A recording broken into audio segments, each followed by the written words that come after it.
enti anope ye de na seda ene na ye na ye de mba no me mamwache eba pure 95.7 FM ene fi anope na aboso state je na nim se efisemo a ena ye de brem baby a wo bia se wo fie wo edwom wo afuom kwankwa anua se baby a wo ti anope bia no enkomo efie enkomo ena ye betwetwe ntini ye frɛ no efisem no na debia efiada no pe bia yetenase ni e discuss enye se ye ya ti studio ha no se bi ye na nyansa ene adwene nko a ewe yetrim enti da debia ya na eje mo adwen kire ewo WhatsApp any other social media platforms so any even text messages because mososo yenim se bia ka munye opportunity ba ha enka mososo adwena mo be kire na bia nka mu odu esen ye de no na wo share wo experience so a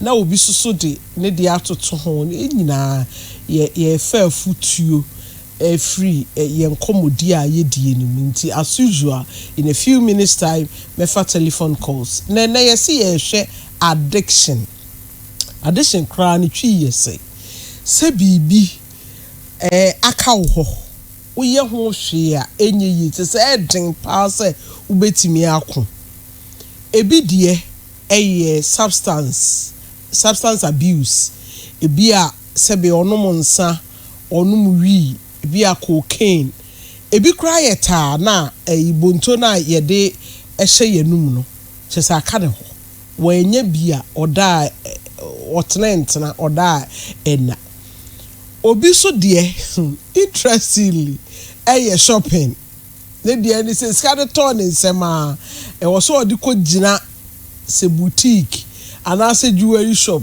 ana se chese shopping obi kra de niam edisiesie dem obi de ye books maami bi se ne ba chese sika na ton nsema o se odi ekoto book no eye de na nso so eye di akola no etirimunya ana ye di ni tiru de edem enti ene ye hwe wo addiction de adea o partner no na addiction de o baby o offer bi unua bi na addiction de yehu ya addictions ni wia na ye hwe ekoye befa so a ye betimi atwe ye ho afree addictions ne ho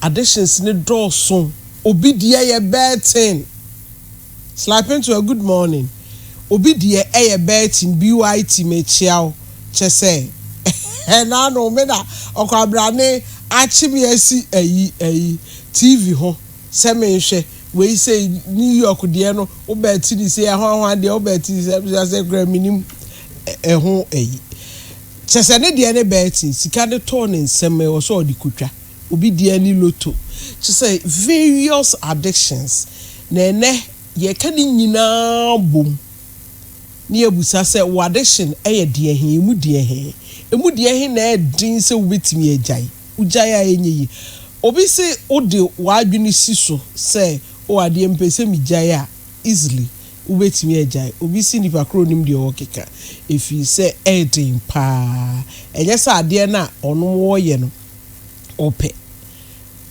but asa wakoto muntintan o free mu a free enti eno ye discuss na addiction no edin na de susanso bone ben ena de bre abusua no sebi ebinom elusi omo enuma obi okra the profession no ontimi emfa nya adwuma biem because of addiction last Saturday minua manom no eje boshen ne kwasi mensa eni obi di nkomo ewa fidie yi so a na oye engineer pa wako school akodura bruchri nenso so substance abuse oye addicted to drugs no amase say sebi osresre ena wedi enti addiction ebetimi ama usika sema konform ne ade and we would want to look at sa na many nyina enti me brother Mr. Richard Atakra Menu kwesi amuakon da abosom me brother ketwa your last brother 22 no mema no ono na twato oye number 21 enti oye kechra nesa enti ofake enne me ma happy birthday me brace me the picture be ma adwo na ya sheda celebrating year na enne me Reverend Emmanuel Abuaje, senior pastor, Gift of Hope Ministry. Okay, so Gift of Hope Christian Center, and also CEO of Leadership Agenda. And afi dade akon PV Jantua Datson Boatin Kwaku Boatin or a development consultant or ye say or a career coach or a lifestyle coach or a marriage counselor. Hey, say the PV Jantua positions boy. Dade akon they say Crawford versus the PV Jantua cry free means but me or me bona fide property you know uncle baby it's me of a PV Jantua me have to me of a PV Jantua that's in Boatin beba be kaye home enna Mr. Thomas Obo Bamfu Junior or a clinical psychologist or department of psychiatry Komfanochi Teaching Hospital nanka Dr. Pearl Edunyako ena bana enwumre na no ma yenya ntiense bibi abebomunti ejese Mr. Thomas Obo Bamfu Junior ebesi na 9 80 ene obuna mini omu besi nkonya na ye discuss addiction ho ensunsanso de ba ene de ensunsanso bone de bra abusua ne sede ye betimi afri ho enyina na omomo time echisu ye neck maami esibafo adoanya akwasi ama Yunus ejare Portia website Clifford and all the other intents boni ni omo aka and omo bomichidom ama yede efisema bro WhatsApp ubetimi ede o message audio and our text afaso 0240929283 0240929283 and now 0244606500 your studio line no so say credit na me cause ye studio line no ye wi an ma befa maboafo no enkaibo no okay the studio line no ye 0240929256 0240929256 wo addiction ye dien what me free home saying na din ma so be free home den na be addicted to adekrono na yempe ehon mwa enfama enti obetimi ajoin me ebi so na ye oba bi eye wukunu eye wunua eye woyere unua ba unua be ma wadanfo bi na addiction bi say ne draining the finances say ne time say ni nipa sukra se de ositie enti ni nyina no obetimi afre na ya twetwe ho komo 0240929256 0240929256 okay in the absence of calls no na yemfa ye aboafo ehonsem kakra the odikai any Ancora homes so wo pe baby atena ama wasomadwo baby a o comfort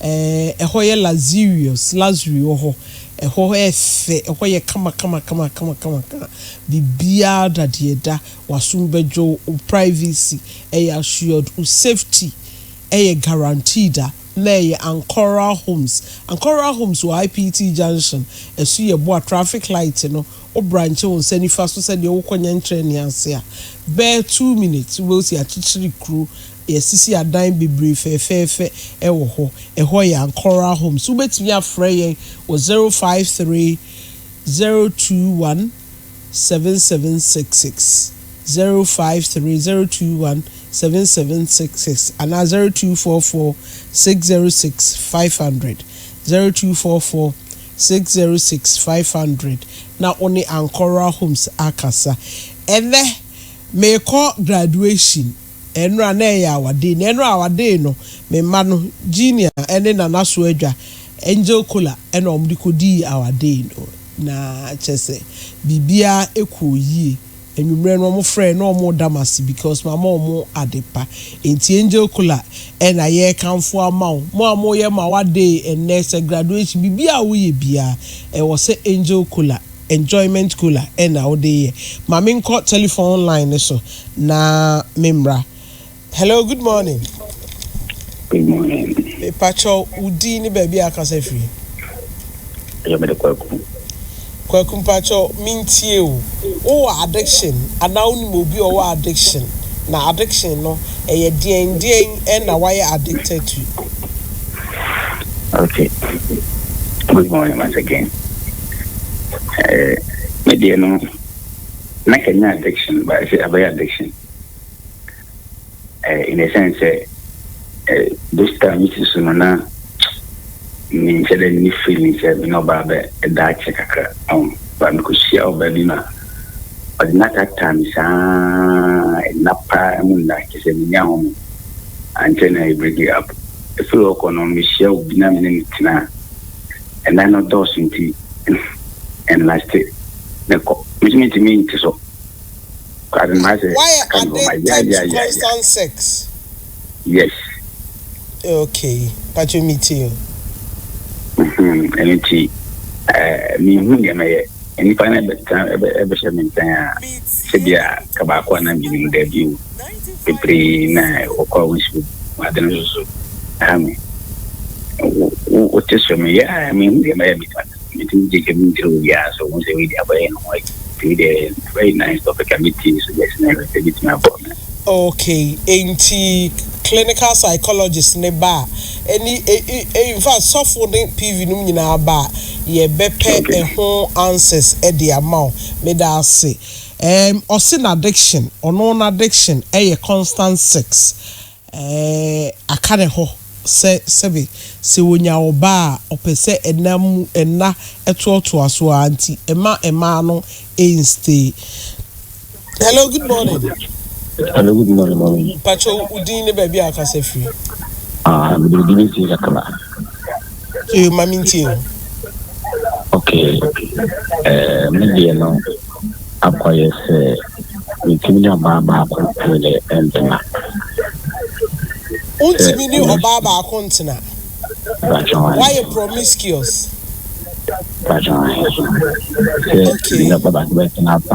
Okay. Misurumpo Sebiana Bakuna Akujami Ablana Enna. But on the day the coffee buy, a day the coffee addiction buy. The coffee buy and maybe be a Nanis Yusano or no coffee the Nagano up again the pa by the time Ijana Blana Nanina. It's my menu is when I come on for Bianca and I can really Jana, Carino, Ewono. Kimane, the say, Media Baba could be so growing up, now looking up to your brother B. And our brother don't know about any tieno, Eja ya. It's a mawadri, says Nanka or more than one partner, Kabakuni Jai, no Kengano.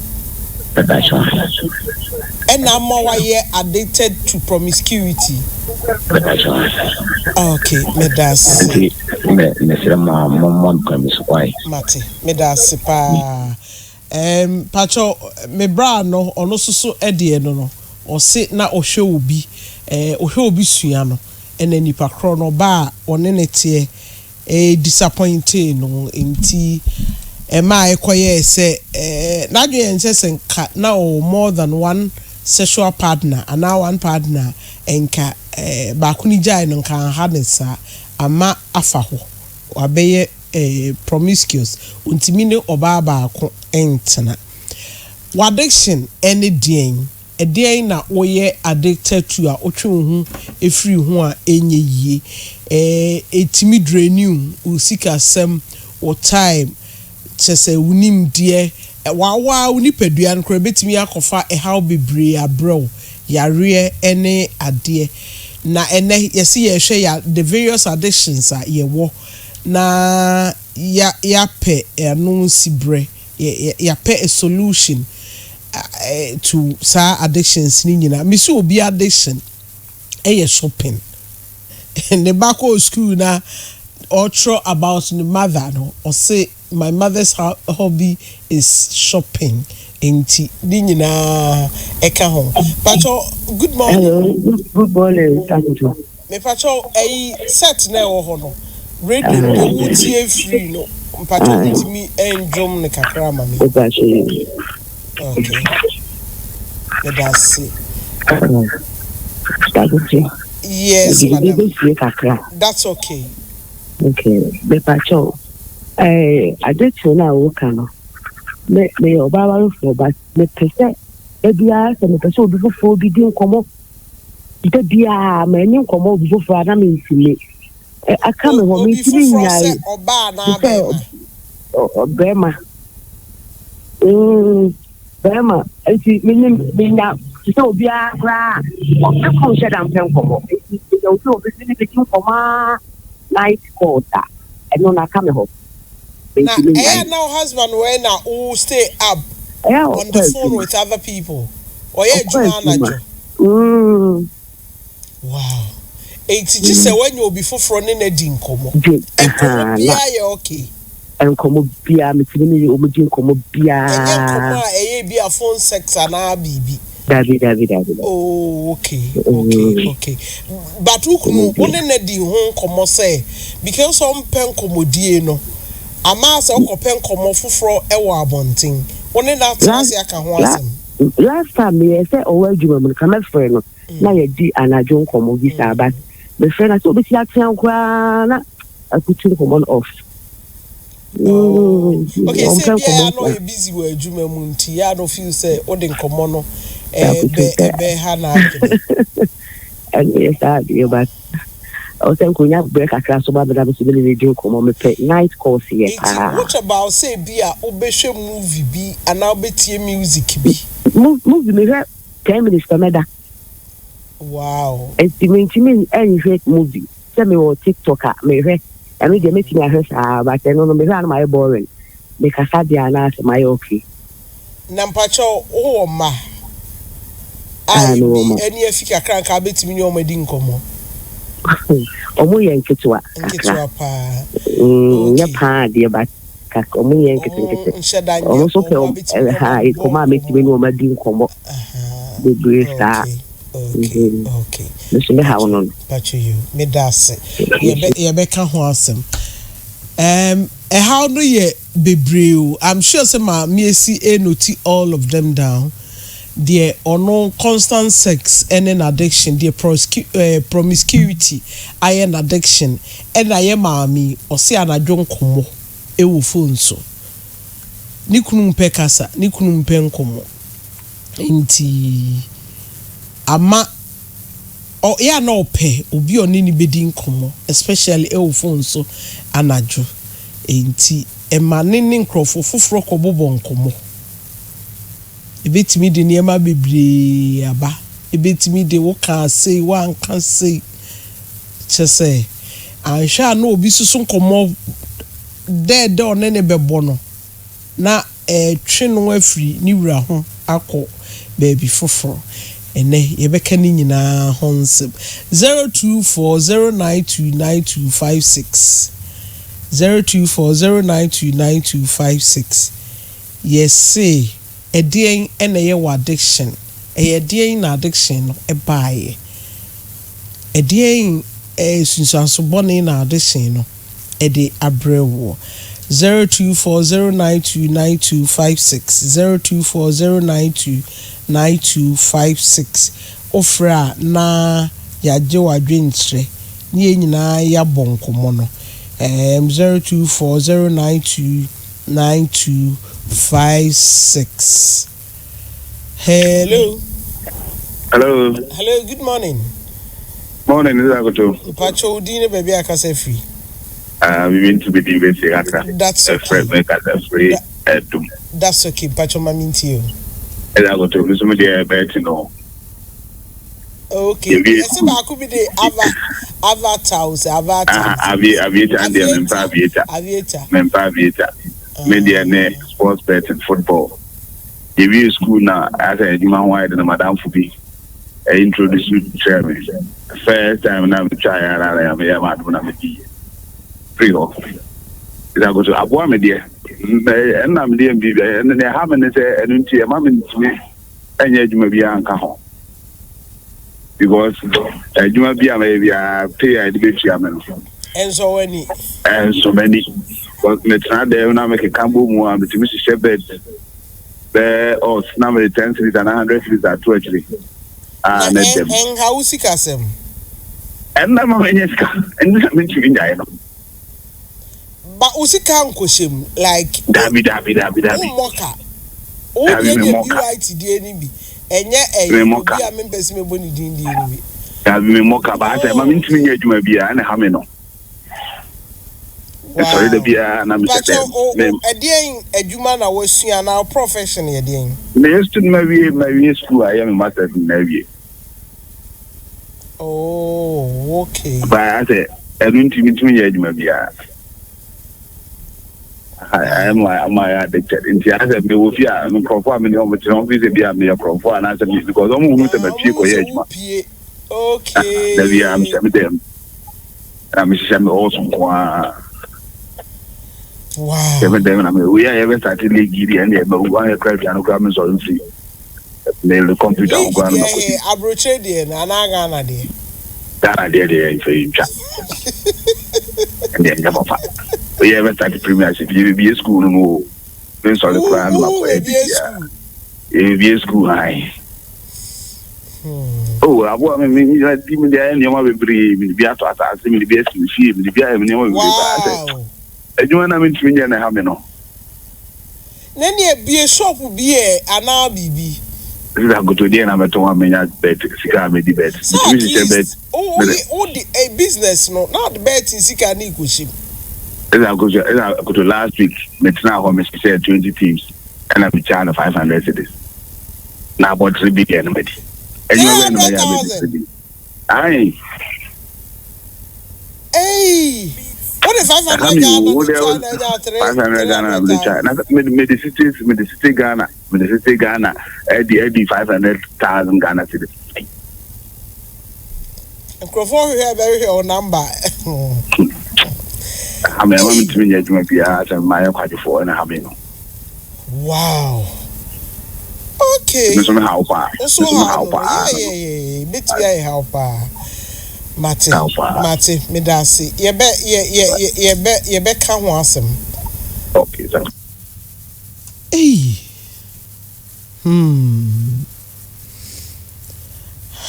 02409292256 02409292256 Oso no why addicted ontimi njai ayene how enti menye se o wode 500 Ghana konya 3 billion and 300,000 in ukoyebi. Hello, good morning. Hello, good morning. Pacho dini baby akase free. Pacho dini. That's okay. Pacho maminti. Pacho, this media some years back, she I omoto that clay bina. She like the guy say na no elder sister bi or a family friend ona na dinti with time no Mr. T say me give but I go to a timer and I did 12 cry say me sorry na me give yes I wouldn't be okay. It's addiction there is very bad and we are addicted to something. I know say nipa na mpese obejai, but it's very hard say obechu. Why addicted to shire? It's a day utimi di be saying the quantity, the price. As at that time, no, I could eat like 5 CDs. But they say the wajai. Oh, like one time na me nti me na me expect and I was particles me test when I was like Na dear cry for so bad a day bring me nitajia. So I decided to stop, but it wasn't easy. It's actually harmful to your health. Yes, it wasn't easy. I tried.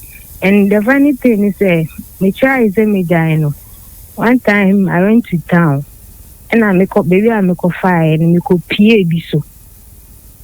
And sent in Europe, I was going crazy. I wanted to buy some, but I said to myself, say, Missy me Jaya, I'm trying to stop, so I wouldn't buy. And it wasn't easy, but I tried and I've been able to stop. So addiction is not easy. Thank you so much, dear. Hey, my guest in mind, TM said, my mefa calls out to the come. May try Mr. PV John to that last week, I bring no had because now all come before from. So for some time you late. Hey, me body dear, hey, how many, and then I'll be actually. Oh, Mama, fair cry. Me born dear no my pie. Okay. Hello, good morning. Hello, good morning. But your dinner baby, I'll cast a few. So that's okay. Okay, no problem. But I'm talking about the addiction of masturbation. Okay, Pacho Mamintio. All right. So, when it comes to addiction of masturbation, this kind of addiction, it takes more than, I would say, 2 years, 3 years, 4 years to break free from it. I was once addicted to this sort of masturbation, and this is how I break free from that addiction. So it actually started with an intercourse I had with a certain lady. After that intercourse, the next month I started feeling this kind of strong feeling. Say, I want to, engage myself with that lady because a lady need to cry. So I just felt like, let me do something to feel like many girl need to be. So that, yes, I'm with her. So that is how it actually started. So it took me like 3 years doing this thing each and every day. A day be as a crying 3 times. Wow. So it got to the 3rd year. I sat down and then I was being drained. And then the more you do this, the more you feel like as a one you be out you feel drained, you feel like useless as a life, and everything becomes so different. So I started with this idea of getting in contact with people who would help me break free from it. So this is how I started mine. I contacted a lot of people online through WhatsApp, Facebook, IG on how to break free from it. But still, Nana means me a solution. So the solution that I say, this is how I need to stop it. The other says, "Open break free from masturbation." One, there are things I entitled with that kind of feeling. No? It could be that you may be chatting with a lot of people. Not conversations. These are the things that putty those things, turn on. I would say only have that kind of those explicit conversations. And there I entice why dream to do that. It's in me a lot of ladies contacting. I stopped having those kind of naughty conversations because the moment I start having that naughty conversation with me, the next few hours, now I engage with that. It's one, you need to stop naughty conversations. 2, you need to stop being alone. Most of the time, say we will be out tired, be out you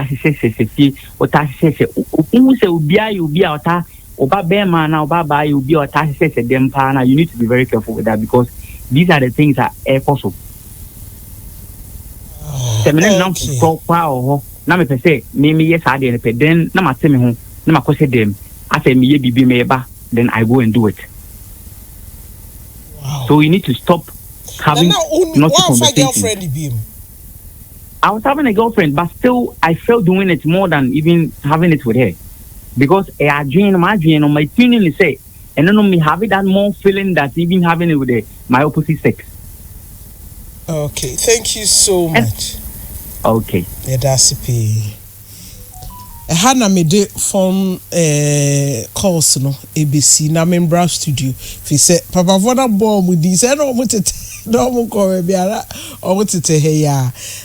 Sofo, good morning. Good morning. Sofo na ho tese. Ready adumo na nso e. Yankopa adumboko. Mr. PV Jantwa Boating that they are career coach. Dear coach, dear is it oppositions there? Hey, titles in the Dariako. I free. What is it? Free. Say, you hear what expertise now and no more the army man.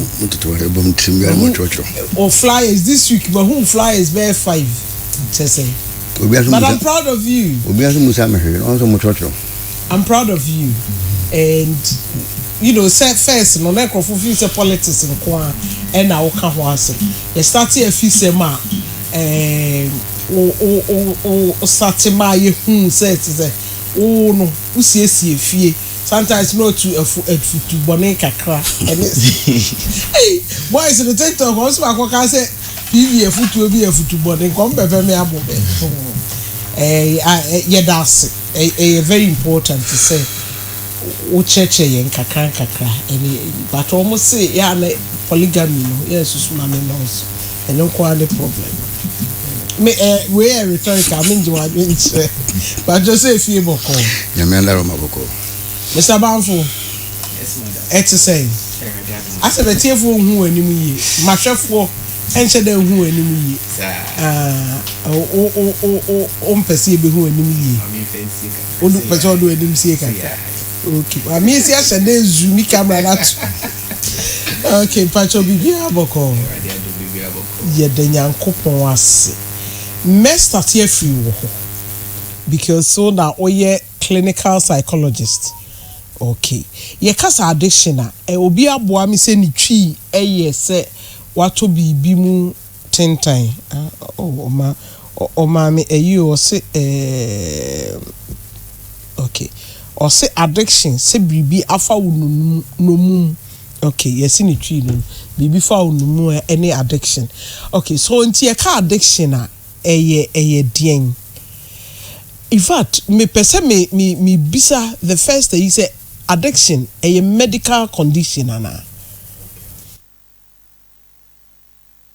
penufo amini omohia hane etiefo ni ahwefo nyina me kasa no mo fancha me o form kakra me yen dey okay in fact addiction it's a health condition okay and then apart from say a health condition a psychological condition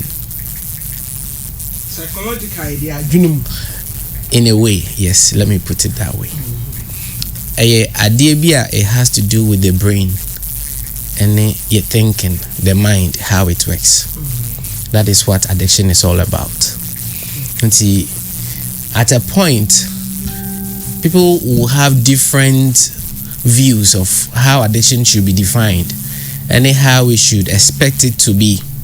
But kakra me bafom kra say de be ya nyina ye betumi enya entiasie no yie no addiction here in a way a form of medical plus psychological depending on which part of the addiction we are talking about. And there are different forms of it and how they come into our lives or how they come to stay with us. And they say they know because what to bibi mountain tanya untuminte hono. Yes, sana addiction sunity. But you will in the diswo addiction nim. Obi hon man de ne ye kakra, obi hon mo so a oye ne hwia. Enye se enye you but it will take a longer time for you to be able to do something about what addiction is all about. Okay, obi o ha ne de it said de obey also disri. Good. Or say wetimi ejai. And Abranti no so say masturbating for 3 years or no so wetimi ejai. It is so mo de ne you okay. Yeah. But omo a why for a long time. to say heading say obetimi no it say eno no ye the severe one the extreme one the woman is say the addiction tie no it say the akola enyini na nipa enyini ya won foforo say from right from conception obani be ma be shia emoja ni nsuo nkaka na no mpe bem na honam bem na akoma na ebo adwene ne for me afi na ya wono otumi tenase na okọ na otutu nkaka afi na otumirika afi na waye pani no ade ne ho no sa na addiction e ba etie it started with suban bi a ewo ye ho nti wo be hu se wo hu ade bi na wa sha ase de na dwen di akire ade we de menya bi a na dwen kosa ade ne so nti na dwen koso no afi na o put it into practice nti o sha ase so wo ya first time experimental stages in there mostly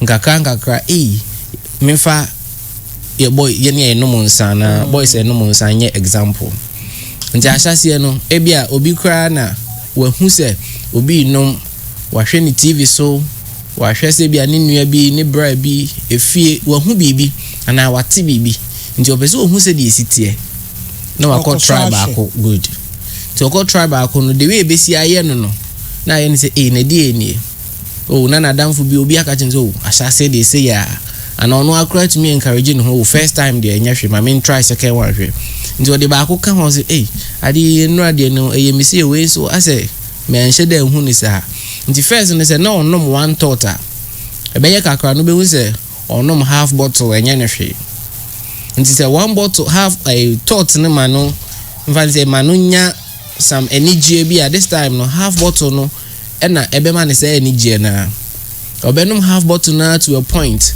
afi she say full bottle na ma ne say energy na wo hwehwe no nti na okwa it will get to a point afi say ade achi na ebi ma ne ho asa de kro no say yensa ebi nka ne ho a ontumi ntina nti omo a ya addiction can be in different forms. So be on money there your phone. They are glued to their phones. Say 2 seconds and the phone can hold to me. Nina, that is how it start. A bank crank to get to a point say I feel there is nothing they can do without that. And it is all more we saying. Almost they start with something. And idea about who addiction mun so ne say it's not just about the act at the corner nipa no ye ne pekeke but our conditions be our this around this idea no to say be a more freya almost started with this kind of phone addiction pornographic addiction ohun bibi ana oti bibi wona sum ana depending on the environment no or condition ne homa sa idea no and it say be a ni maame aka asema ya akire no ene ma ne course ade nim nti anytime bia obi be ye na de ya bia or result to find a consolation. That is how it comes. Nti anytime bia they are conditioned except for some few occasions now most of them no kakra bi ohon ma ono de ohun say oh they are just trying to do one or two things bi ono but no kran as time goes on no or per condition made the batasa de crone ho and ade bi nso a ekoni padua mu bia so a physiological and it make changes to the body and now when we talk about addiction it has to do with the brain structure itself and koni padua ne akwan ba bia say adwene ne nso na control say the yesi ye bibia nti imagine say adekro bia whether say wafa bibi outwardly and or they akoni ni padua ni mu a this make changes to the body and adwene no ne wo akwan ba bi o hono mu a say a comedy wa that is responsible for it so when ibegia that is responsible for it nti your pleasure your desire nti wo hwe a obi hono mu a say bi oba ne be ma kra ehia atenka na ewo mu no ene edew na ewo mu no ade bia obi ya eya oguso eye bia onya atenka bi wo mu nti na oguso yes ade nti said there it may be different from said bia wo benya wo de ni said de menya me de but at the end of it all no atenka na anigye bi wo mu obi a say bi wo no mu bi be ka cho say o de wonim de we wo mu nti a feelings ayenya ne de a o de koye nti say bi obi o hono ma ne de ne say obenum wi ana nubone no na ode aye na adwuma ni motive nyina ne se menum wi na me ye adwuma amemre mitirimu ya me de nti me ye adwuma kra me hu. Recently there was a case at the emergency department honum ne die nyina ne se ono oye libra de oye ne se anopa ofa ataya na wanoa no mo de omo ne ma afrafra mpese me chirichiri se de be ya de oni mu so ankos try nti owie no onom na anopa ne wi a onidi ekomo ne no o start adwuma che se wo betwene se o mesi ne yenkofie nti so oje contract na say 100 million na so ka so be ni 3 days and how edan na wo si obesi adwuma bi a wo pese wo yes adon wo do labor adwuma wo twa blocks and how obewie ni sesi ha be gene sika because ade na ewum no nti wa condition ne ho ama bibi ena the more wo yes ade we no na o damage the brain structure nti wo ye hwe sa ankofo na start ankakra it will get to a point brain structure na ye responsible for these desires and that pleasures no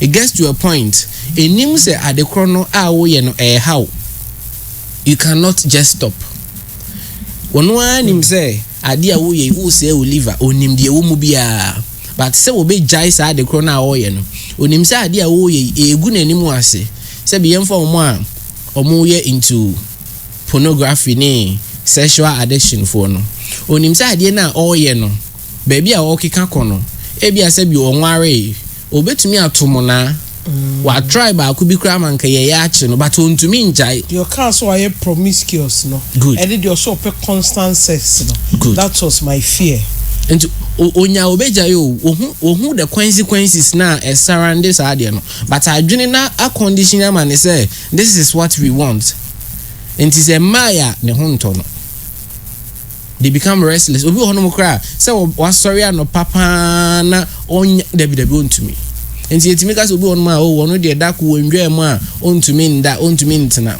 enye se nka saa na nka wo pe ahyase no or starting from no nim saa ne ma no but as time goes on no now it is becoming part of you because there is a part of the brain that is responsible for that enti enya ya ema ontena se yemfa boys omunam kroming enye ne penny say nka obe start say wo wi ade o but wo drew stage bi o hono mu a baby a wakodru no ohia ade no ohia cook no ne bo nso ye den wa hwe wa ton ne ho ne manyina sika obenya bia wo so ode ko ukoya udware ya beti woni so 2 minutes achakura 30 minutes na body ni say friend eti na munware no udware beti na ni so enti on han ho kra udware it reduces the sensation and the pleasure you get enti on han ho kra nko yese okopensu aka no debi wa say no ana dia ni so ne body na unya hwebra wa bre wa be pai tek anya kakra no boda was na wonya kakra pa na odi akoto ade di beye na ade na 2 minutes ebetre ni onye nti wona hu ni se ne ho bon no feel hwe sa pampan na wote no nti he's okay me da cp just before cry ever started after introduction they'll be sending me message say we have to do this again next week. It's just at the end of the day I'm saying I really wanted us to do the fundamentals na and fun one after the other. No problem. Alcoholism. So I didn't even know say promiscuity a bit me addiction. Addiction am be promiscuous. This is US some sex rehabilitation centers. Really? I don't know. I don't believe in it anyway, but but like it's there, yeah. But I mean, people who are struggling with this sex urgency, it's they are finding solace there. But the issue in the process. You see, we addicted. Yeah, Ghana hanuna ye need structures to help, and sometimes I partly blame the religious body, partly because you won't say obi a alcoholic and now obi a promiscuous, says and okay, has sexual issues, we immediately stigmatize the person, condemn the person, without not helping the person out. Because one to know something is wrong, and it's another to know how to stop it. And yeah, easy, sir. So that's why they are. That is true. And yeah, easy, sir. But so be able to process. Even the Bible is clear. Bible catches it. There be amount of steps now. It gives you the step. He does. There's a no. Everything says say. So be a Bible can say the man boy. Amount how to do it. Okay. And yeah, be a or amount be on to me yet. And how amount process now. A catch us idea with me and I'm able to show when one year say we have issues. The problem here is, you see, these are religious bodies now. Yeah, come on, they are also at the verge of religious addiction. Okay, we have this also there, religious addiction. In the onona, whoever you are speaking with, the elder, the pastor, the osofumami, they are also going through their own issues. They also have this kind of addiction they are dealing with. And see, it got to a point where we sit, now you hear the number of people or the kind of people who come to us, that gives us a very different view of everything that's what I want to you see from outside. Make asofufoɔ ne asofumaamefoɔ issues a wɔn de ba they also suffer from a lot of them. So it's we live a false pretense. We are in the some of them yourself to me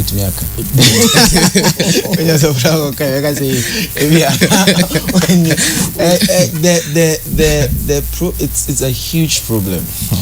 Once a support group is one of the ways you can overcome addiction. But church, instead of the church being a support group, they are the instinctive, I can say religious instincts. Oh, let's stigmatize you, let's judge you, let's reject you. And that is our default. Say a lot of people, in fact, almost all my callers today, they didn't mention their names because of stigmatization. Of course. So that is Africa for you. And it is because we say NIAK. Also be meaning you know Joyce Meyer. And she only there send us some the Wakan radio and she was addicted to smoking. Not try or say before back preaching. Or question the came. Boko no smoky out the can no smoky. And you see all these people now because there are processes. Me to me am example. You know, I had someone who spoke to me and said, "Oh, you're addicted to masturbation." Very nice Christian. But don't to me, you know, but that one there confided in me, said, "Oh, have masturbation." So I prayed with him, gave him some advice, scriptures, and then I did a follow up. Into me follow up in Bisane says also say me masturbate 5 me 3. So what if me and I was like, that is good. And no say like for me, I'm a psychology trained. Okay. For these things, no, I know say yes, I'm a pastor, but what people think I say, oh yeah, the other man who's so be preacher say yeah, we are born here kunyami Muslim Jim also a Christian. I say man has no idea about what is called addiction. That is the problem we have today. You see, most of the people, the victims are able to confide in. Getting someone to confide in is a different issue altogether. And so it's me being a no bako na response and the feedback will be the opposite and one of the with stigma and doctrine, that is our problem as Africans. And most of the problems about holding you trace and you realize nipa no the entire wordru baby wordru is because of stigma. 2 is because of religion. 3, the doctrine they've been started with right from infancy. It doesn't give us the chance and the power to speak up. Yeah, to speak up. And now, assembly hano na washa asi ehu no. Why cry no more na mane no. Okoka maninko communion. What is it? And these are things that is happening. Okoka ne addiction na because of your faith. Why say aha, you know, so many. So obeko communion, obeko nyame edidi. PV. Addiction. Who's addiction, what the disadvantage business a day na a year to the home, to the body, any to the home. Okay, ebusuano. So be addicted to be in so one a ben a debre ebusuano. Could you say, Opasa or John Pogan? Say, no, tea. To us, would be anywhere you want in any form of addiction. We mean, and son, one bay. Sir, now, be a funnel. One year, one and on. Oh, sir, the young farm will be. Until I make a choice. Young will be with any form or kind of addiction. But we no about bedding, no about. And the process now. If my mimbisa, then addition ever. Once will be from 9 years to 13 years, near friend formative years. I want to form character, traits, will be our better answers. Sa period no. Say, and I'm here and more case pa. Sa period na our phone P so they sleep on the job. And you know, ubu ha wa ba unim akola no. Ehona zane mani na esha free. Say unya make say period na we nya ni year. Why straight by the wind bibi to me yo.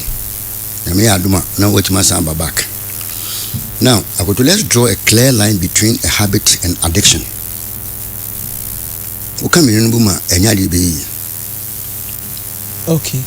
addiction be starting with a habit. When it gets to the point habit in control na addiction. Until be mudi no e bit me jai e bit me nyai. When you be drew addiction na make me say about 90% won't mean I say will be a conforna waba be Christian kono skills na enko baby yankopon hom na wodi ne ho abehye mu no na e suppression ade no e drew baby na suppression no emu ya mre kakra pa we kono be san piaba nti ye friends ye nshanenso ma maybe sina ope nkoma idiche eno ne habitual behavior unya no addiction point no ana habitual defect abante na ofre ya osi utwa eden bet no na o shedem hu de wonya na hu ntimi nkoye adwuma bia no eno so ye habitual defect ni bi because akoto if you don't have a hand in where your next one Ghana city is coming from na you be na time baby determine baby one city be fla ba na enhawa na bibi hawa dene cause hanko for decide so mo say scan ma die bi na be bet na wo kan say teams need decide cause mo be face match dey na beto no and you draw a clear line and if you say cognitive reference habit and no say obi ho a ohun say so bi de oba kwa kwhye dem o mada ti free wo kono ohun so oba bia ne be ma fi dem pie pe o mada unim friends clinical you for you here I was you train wo mo se nya asema e was nka bushun bi nya bi because nipa ekwan ofa so dwen so the abusuan wo dentist ye wo general physician ya se nkanya asema yen sha se kwananka assemblyman bi anya bi this small is beautiful because unim enia na se na o ka so for mame for asem ya anwun so for mame ya anwun so for onye du baby ansa na wo ba bele yes and the man de almost omo obi a enya dia eden eye nwanwa bebrebe because some you humans first and you know habit bi o wa onim wo sha ase a na edwoko kakra Bibi na de ose a promiscuity no. On timi ni obaba akontina no so. Eno esase free baby. I ose ne brother. Ne brother penya no look up to him. And ne brother no a girl obi a say the brother na born the whole on na tana for a long time. Then pako breaking the brother penny ne heart. Enti a man I be say so multiple and more than one partner and can we break in the heart no and can harness and a man into no idea started like a cognitive offense habit said ushi egene ushi hu bibi me say my mom clear example me so ametiasa no be as many at timpani for be calling girl no so mensa obi papa bi otu mami fi okore tele yere o DKC go from maybe DKC parking the timakas maybe atwema kwa ngoma wura bank sabe na hona DKC parking the timakas na pa be 6:36 baby ye mi ese free cam na mi nko fi onko se ma me na mfi wa timi hu ma me na dim de kambe ka tire man se oba baagi kura no akoto fa sali yum ne onyina de na ba ubenya nchase bebrebe ene maybe wa metimi kan na nipa nipi e free ene ma me pick free baby am here tenten be me kam se nipa bia no obi send me message general also no me ade or addicted to sleeping with older women because ne mama a house help at a very tender age na ne mama house help no in fact on the train is sex me man ko di nursery ubi no tim mama nchen the same thing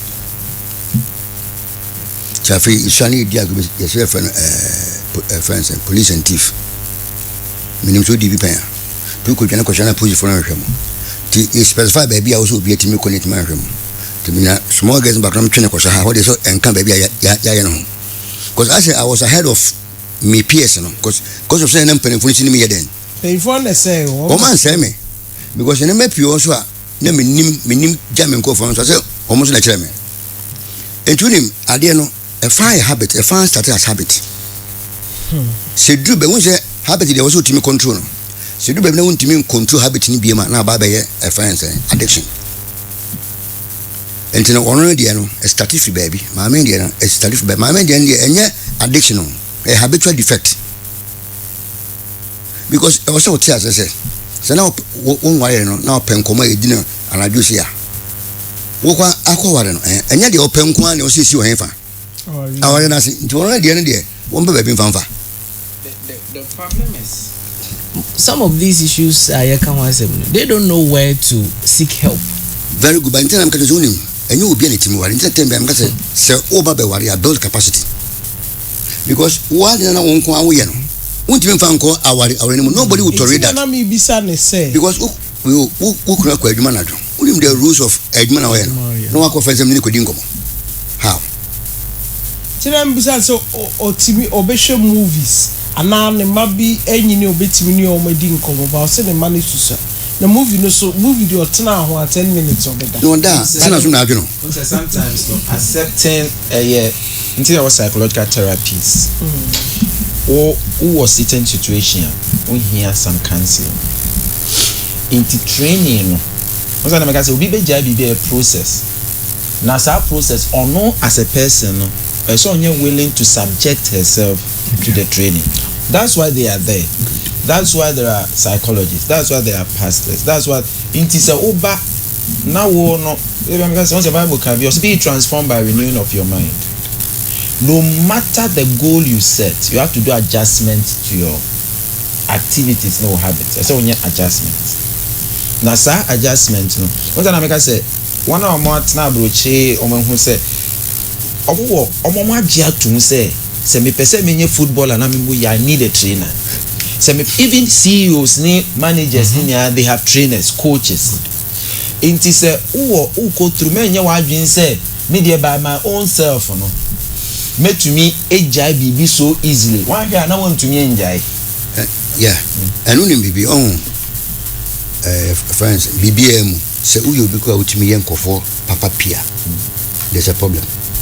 Bibia there should be moderation because one way papa ba ku bi do be ko ade bi mu a unya ho titi bi and you know any man in on say who are the friend on habitual behavior mo de bunim automatic display of say na ni bebo ade bi so na ni boss pa on fa ho ba bi ogina on fa ho ni pa twa ne ho ahia e wo say where they will behave in a certain way and you know agoto ni nyina comes back to formative years no say parents no and our community na wo mani be ko wo me hu say free ne saa de we are seeing be yo wa anya see ne be ye wo be say we see e wo say we see ana e wo say we see se ne penalty saa de na sa time bia no we guided by sa eludo bia ni PS be ka so onye den onye but o ye na no wo a line bia we and the one try because you net try and sha no want man den. And that is where mostly Ghanaians we lack.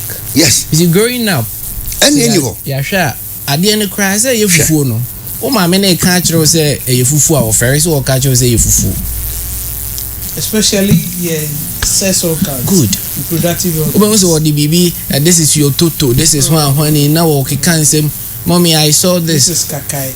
Good. Akola bi busa ni mama I think it's popular that does honey have legs. I heard teacher yeah. You see teacher nin so nchire ni mu say this is what is happening no because akola na ntimi mu say ni mama ni papa ofie no ape bibi dia hye ni trim na eda ni trim nti ono so nam a in as much as onim what it really means no na ono so dey using no in different way nti dan adam be catch and say this is what it means no na ne trust ni bibi akɔhye saa nipa kro na otimi ma no the right way ni mu nti was I experience what I say then obe try no kwan ya won fa so because onya so the trust and mistrust among the developmental stages you know, is very very important. So we see our parents, our pastors as people who judge us. So in this obi was remember in this 21st century it is easier to be addicted than 20 years ago. Me you know piano cassette and even me university na internet usage for Ghana was 5%. 2005, 2006, 2000 near up to 2010, internet usage was low. Now look at how, if you want to access pornography, just a click. It's very easy. Access to it. In Tinkwala na Omaban, we are in the information era. Omu nimnyama bebre sin. Omu parents. Into we a parent, I make car for we a parent. This is your reality. Into educate you because their data interpretation of that data and the information on anything.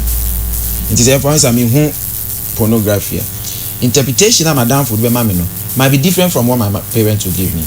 Into madam for because share we there hand na abaso my men can experience being church nkwala nkete e choma there was sorry some time ago one church in a me call children's service na make sure omwade amisha nkola ni kitikita mu she phone no mu na me wa na me ko hwe adeko na pornography sorry yes Sunday school nkola no so be primary school me nya sure said the elders is upper primary na me bi say almost who gave you this day almost say cool school no madam fofo na chiro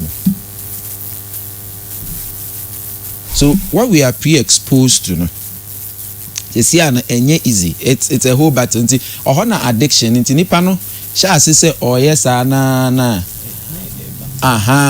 feel papa came not long ago one church invited with almost Sunday school week they had a camp and then we went like this and parents need to be funny matrado okay akola na akoti bibi and the child is going through a lot and nobody mama will say mommy in fact 12-year-old girl and I say mommy na say the name anye easy mama cry o me bro mama ni say hey o dey na woni ma wo bre for asem so hono and was shutting it off like that ti wa nkoso anka ade na e ma na bre no ma wo mpekra tie kra they all guilty okay and akola ne kana no tum the father is not here papa no abroach intiska de beba oh the mu here bia monsa beka but what really goes on the ekoso nyina through interaction te de ye kan ya na akola ne be fa betum se ne brother penin ewo fie honom. The brother is like 16, 17, like nimu etwe chain. Maame ni ntu ni time. Nti so mo pon school no mo be fie ayi one ne brother ni mienu pe ne wo fie. The brother smokes and bring girls to the room. Nti fie honom no there, that is what she's been going through. Nti anytime be ane brother the different girl one ne friends too be. Anytime be omo the SS4, then be or a day student, then be omo the girls eba. And she's always seeing them. And who the almost what decision also nim the one year trim. And adia asha sia to me open up because the brother has told us onimness or money ma metia wewu so ne nkwa na tifi o ma me nkwa adwuma mara no okuno obi ante. And adia we sha akwala ni mu no de ti ho no mo and this is what the brother is doing. And they will result it to, and they say this the girl is becoming psychotic. They will result it to, and they say, or no, say was starting to reading them because ne brothers in my 12. And was starting to reading them. Okay. Maybe mommy. And he was starting to reading them. No, now the ne brand ne bar, one man in a down for bar qua, or no soon ebe shisha hono just that for now no sex. Wicked. How many be? So some of these things we are talking about no and you will be frabontin ebe betray most of the time. It is within us. A static because one was free hono mo. If you in immediate environment, ne brother na ohunu ne cousin na obefie hono mo no. Ma me no ne nam no. Nkola na sem kra na ya na ye me mobo. And the problem is another guy on Crado Yebema who is entering into gayism recently. One of these SHs and Yachino and Yamani suspension. And the father is a big man. Into Mpese the Kosono a bebabontin. I'm to me whenever you come to us everything is safe. But say Sanya money dear. Now the problem is Eshasian Kuala Brim who drew class 5. And then the colleagues, peers, no guys, and start to serve is all your back. You see where it is starting from. And now the old auntie so bad, and now you are there so bad.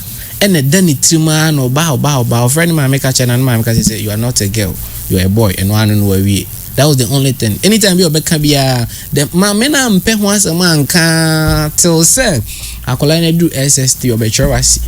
Now he's full gay, Wajatu, and he's a Muslim too. Oh, so just imagine, baby, I will free the religious background. And Mibusa said, what I didn't now feel say growing up when I was my mother was not caring. I didn't get the fatherly love I needed. My father would be like, here's Kana. I didn't know here. Go to Kana. At this time, no go kutuka no menis kanopi. There was not single way papa ninya break man and said, oh meba ye nim komo keke. Anytime bia opushino uhieska uhia day metuto oniema yenko to provision yenko to tosane man opese opi. This is all that the parents care about. PV, oh, you also made that point, Mr. Bamfo, Mickey. From the discussion I have you see parental negligence and also lack of parental supervision a major contributor to addiction once fair akola ya catch and say utwa kwanu ahwe ya ka bebo se o pentem kura twa kwan mu a bibi nti pe so twa kwan kura na o fe kwan se kwan ni to nse ha na metie se mu first se ka ko betima bomi a edi free eba na betima ya de why reckless kwano obeden obeka esono se unnim ade na o don se ko kan de ebeye wo ene se unnim sa ade we ebetimi ekume difference nti bia meka me se kwasa na baifo kuno unya kwasa baifo nku because we negligent baifo bi kun ba sa ade na kuto e start fifi enkwana ye wo mra nti o se de yam kam se ni pani bu ho ankomo ware kwa eni se nke mo wo ma ana ni se ye ma na wo bakura ba bia se wonya akwa sa na ma we no en start se bia akwa na enyini no from day one me wo ba me fia me wo fia me mo obi adi mfa mfre no me ho ma me difre obi a saa hre ma no ye wo na me ba clinic ko me ba ya first na me ya no ye do ba be du fi ache 2 days se me ko gyan se se obi hu se yes ye kwan e fa so e build sa ade no by the age of 6 no na sa relationship no e wo se he den e wo nya akura ntem se e break akoto bibia ni wa enti no edu ba bia na akoye by the grace of God enti na ye wo adamfo bi ho a mo koye bone wonim be koso ye den wonye balanfo bi se kosku ye kono no mi ko ina safo die nchensi a wonye wo den sampa so a enso benom ye wonim be bu wo ye den ya train wo wonim yes ena ensan ko wonum so no se duru ba bia wo ye den wonye den o ba bia obenom ba bia wo so wonye den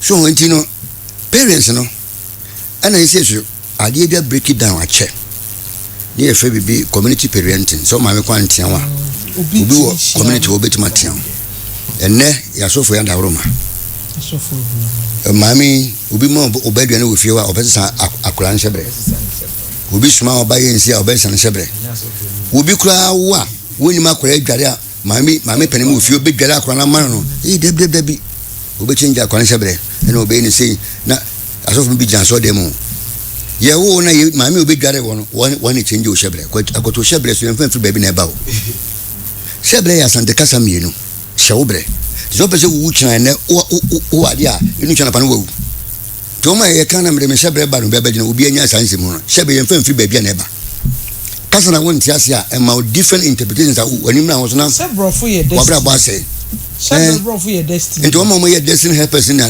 bibia ni wan ye fensa obi betimi ehia no asesa wabra abokra na men kan sam ncho ti akoto aden na why wadwen se ube teacher tini yo na mana waba be hia me na tincham se ko nurse na me teach come on no wa abandon u teacher de na o ko nurse no ma bo no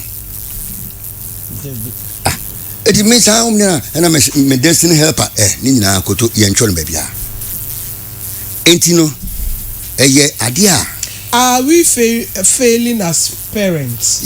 You failing and say you failing. No we can obi wa ne man timi ne nkomo o ntimi o munya hwe ono mo kwa won kweti avenue bia enkwana betimi na yeden edi nkomo me sometimes if you question na pam me na pam sorry na enwum bia bo ba bia na me dia sabi ginem sisi o munya ba be ginem ba bia me san sisi a kwa sa me san we de obesere was this one the next moment I was saying be na me pese me kan se me kirewa ma kriti sa environment no me tin mo di nkomo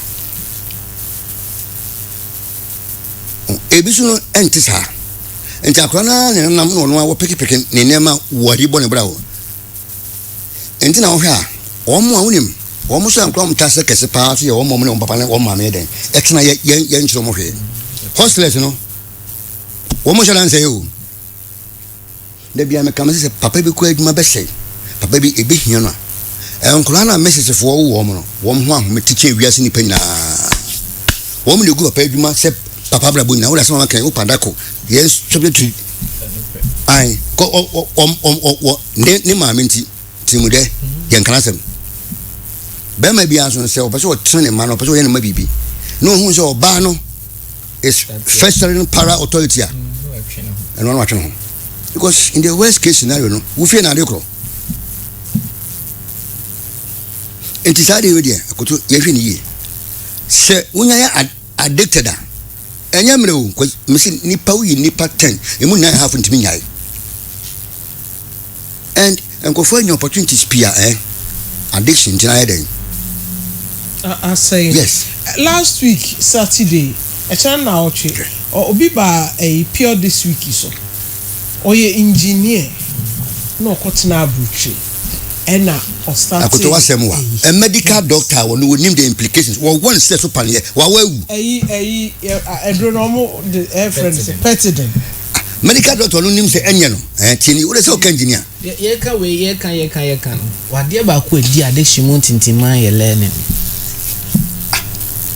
knowledge it kills more than you can even think. Doctor knowledge kills more than you know. One wawu say wonim pa no say papa kan nipa no nim paasa ade no de wo mu nie o we ni me no ahu say oh the immediate pleasure na no na me pɛ no choose here no and onya start back a na make na ni nyina no eya na ejina bibi so you see ye nipa na ye wo wiase say no we are so fragile na ya man ya na bibi ke to ya na 1 second agoto ensa man so den hu no if me former girlfriend back astam mi di me na mfo be chi ko hotel kinsu ko borin to ba na ma se ma boro me ye hu hwe ni yi ena ofefa na ma bi ena okoy to ba de following day no mo sa no ma hu na so no na me hu mfa me ntimi dante mo so boa di do mo chi ko akoboro se ni nti o ma evidence no wo ma so ka so okay me ne wona fofo no hwem ne yi ba ko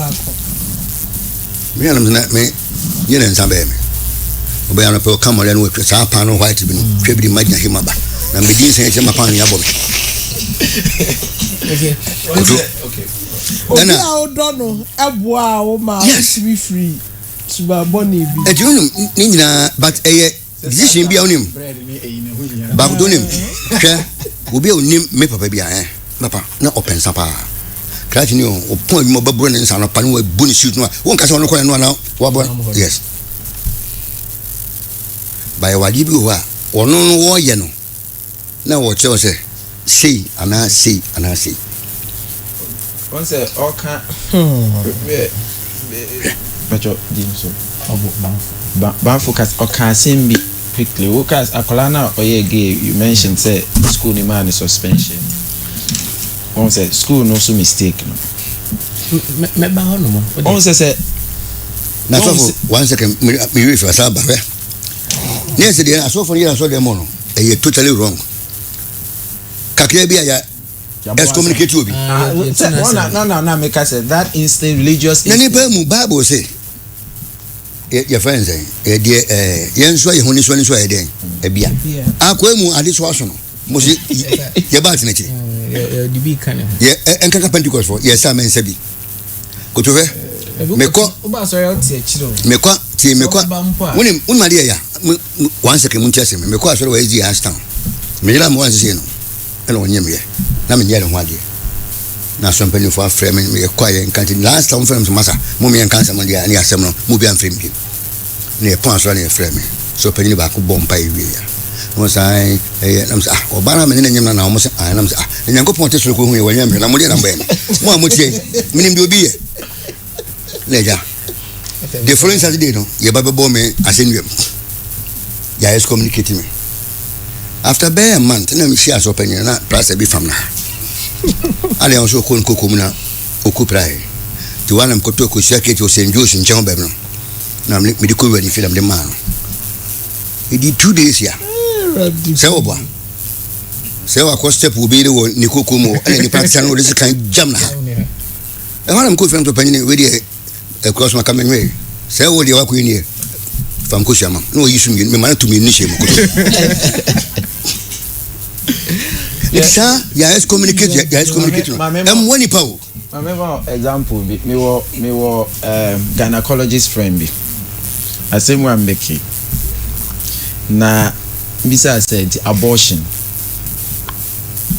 when was yeah research na yenti we always have this hypothesis and I'm bisa said abortion one am pa na abortion from hospital I'm say 75% a Christopher why no yeah you be say o mo say me kana the idea the more mu say no say they fill forms yeah what true religion na obi ono no na ko to hwe ni pattern bia emu 8 o ma nya Christopher a o me nkramufo o na mo ma aye gese dia ye na say me nye Kristonia o me nye Kristonia I don't know about it 80% to 90% of the non-Christians onye mo bewo I just akola no I just a circumstances and so again it's because of excommunication near the yeah but bufu kra na say yes so fu nshira akola no or ma make wo out of wedlock or ma bi obi kuru na wuye akola no de ono e fa ne ho be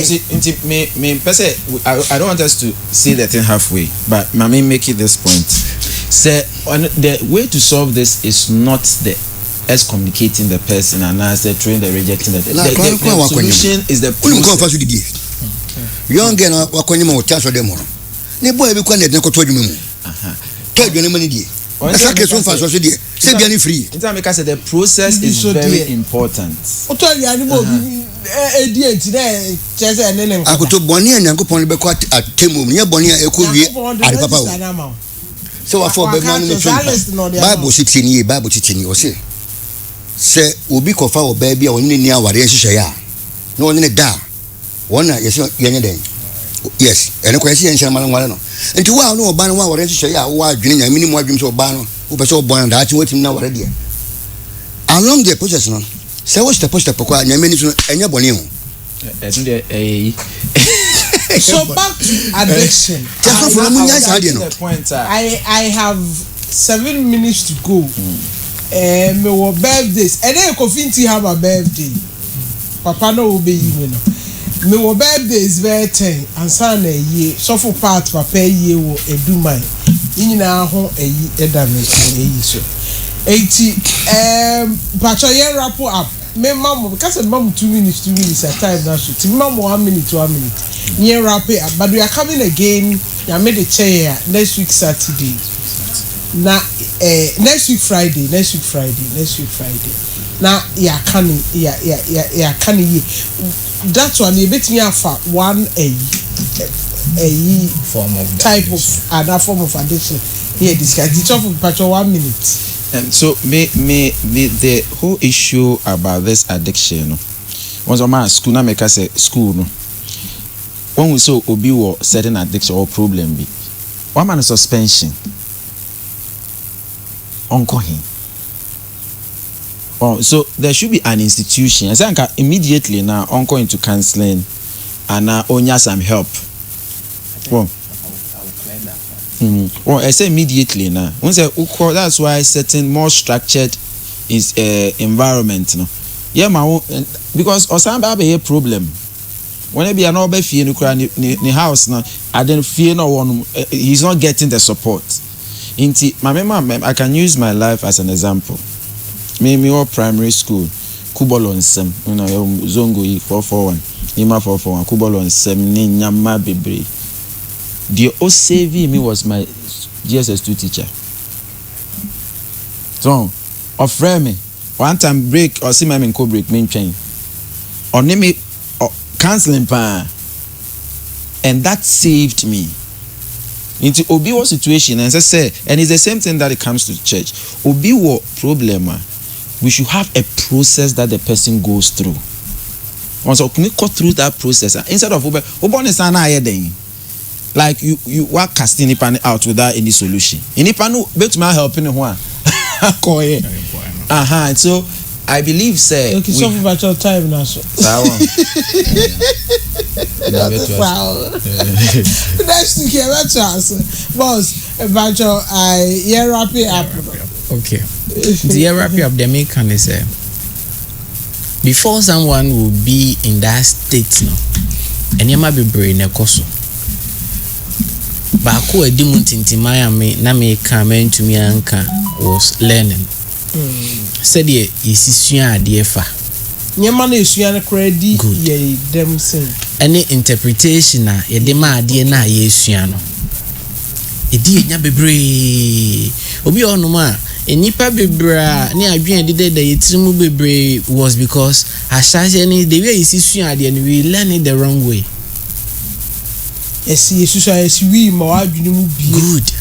Na da abranti etrim se o me pese me ye doctor me pese me co school nti ma me num wi nso ko tena classroom next answer no obesua ade no anum wi ampa o tena ho first 1 hour na ko fine na aka ni trim akoda exams beba no atworo papa no atwa o decide every time I was reproduce ade na wasua no na wi na etwe ne ho nti saa time na fe na wi ni be take control of your life nti ade na wasua no kra wonti me practice it. Your doctors be brain in nipa who lawyers be bra. When they come and you start with them, you realize they learn a lot of things the wrong way. PV. Unim, the papaya can say, and can be dangerous. so me num wi a me timi so na environment no ba bi panye bi no wa num wi akọ university wi school no akoye adwuma ya manaka obeda ka te sa akran se wi ntino ekwan e fa so sua de ekwan e fa so tete no se e bi ono ne system de wi ne betima ya man ba wo enye ma wo ntino ni na comes back to parents and the community na nipa ne den e wo mu but yendo a line wo start o habits bi habitual behavior habitual acts no want me and control no na katra we nya boa from ne nya tikush ayeso obi ay depressed edru be we hu benye na ti free eno anu we den edo beko entina addiction no se e papa ko na hwani ye addiction ni bi ye papa se e papa na mka se utimi ye nkofo papa wo dwene nkofo ko na e addiction hwani ye me say me addicted to scano we hear the idea cry say you be kokra no adarom enipa bebre o hono ma individual differences enti ade na ekobone kra ye wonkofo are naturally they are down and making decision for themselves no is a problem ye wonkofo bebre o nti who notice say obi ko sa ade we mu amesro enti na hon ka say o so wanyini ono so ohu sa ade wo ye ne nye na ye njai sa ade no because ye mwa enipa bebre. We should seek help for them. More for the time no wo transfer ko kan chi o ko din konkonson e ko gugu ni masi wo hu so hia mo o bedamase akrachefo me ba mo cho me time na so adwo a